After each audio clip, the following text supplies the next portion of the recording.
Chers amis, bonjour. Nous avons tous entendu parler au moins une fois de l'affaire des Poisons qui a jeté une ombre sur le règne du roi Soleil. Mais connaissez-vous Lavoisin? Aujourd'hui, nous allons découvrir un peu plus sur ce sombre personnage.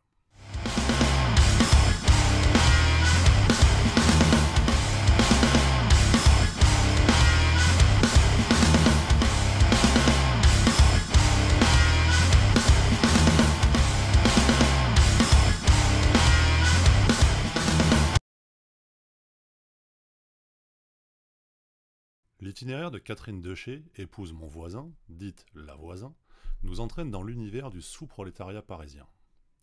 Mariée à un artisan ruiné, elle a dû quitter le quartier de l'île Saint-Louis pour une maison faubourienne de la Villeneuve-sur-Gravois, actuel 2e arrondissement de Paris.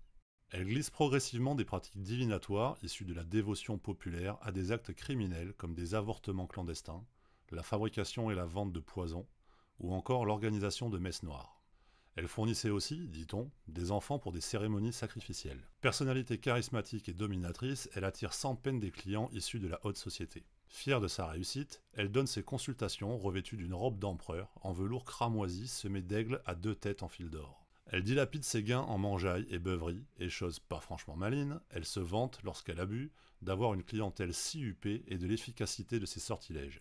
Véritable cerveau de l'affaire des Poisons, Lavoisin ne tardera pas à devenir, dans la mémoire collective, le double populaire et non repenti de la marquise de Brinvilliers, torturée et exécutée quelques années plus tôt. Lors de son exécution place de Grève, Lavoisin se démène comme une diablesse.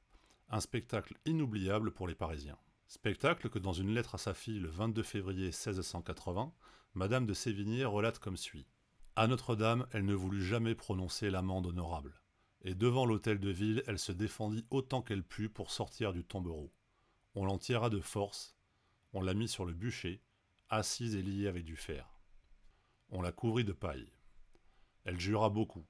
Elle repoussa la paille 5 ou 6 fois, mais enfin le feu augmenta et on l'a perdue de vue, et ses cendres sont en l'air actuellement. Merci de votre attention et à la prochaine.